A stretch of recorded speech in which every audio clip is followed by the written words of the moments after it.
صباح الفل يا شباب، يا رب تكونوا بخير. النهارده ميعادنا مع الحل على الجهاز التناسلي الانثوي من كتاب الامتحان بدايه من سؤال رقم 18. كم متوسط عدد البويضات التي ينتجه كل مبيض؟ كل مبيض يطلع كام؟ بص يا دكتور، المبيضين على بعض يطلعوا 13 في السنه الواحده.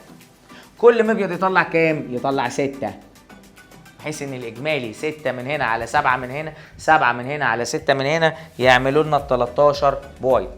من 2 نون لنون ميوزي اول، من نون لنون ميوزي ثاني، من نون لنون ايه ميوزي ثالث؟ لا طبعا، تحول، تشكل نهائي. ايه اللي حصل هنا؟ مرحلة نضج ثم تشكل نهائي. ما الذي يوضحه المخطط السابق؟ تكوين مشيج مذكر في الانسان. طبعا دي تبقى ايه؟ منوية اولية، منوية ثانوية، طلائع حيوانات. فماذا تمثل الخلية س؟ طليعة منوية. تاني اسمها ايه؟ طليعة منوية. اي الثنائيات التالية متناظرة في الوظيفة؟ مين وظيفته زي التاني؟ هل المبيض زي سيرتولي؟ لا، المبيض زي الخصية. هل الرحم زي الخصية؟ لا، المبيض زي الخصية. هل البيضية الثانوية زي المنوية الأولية؟ غلط. ليه؟ المفروض البيضية الثانوية زي المنوية الثانوية، والمنوية الأولية زي البيضية الأولية، الاتنين أولية الاتنين ثانوية. اللي صح مين معاك؟ ب.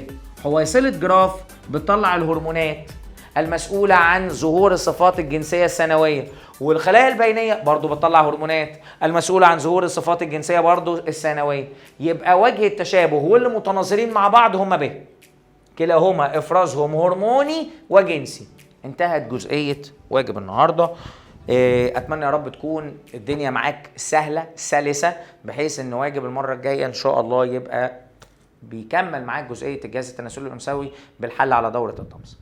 نتقابل على خير في الحصص والحلول اللي جاية. باي باي، سلام.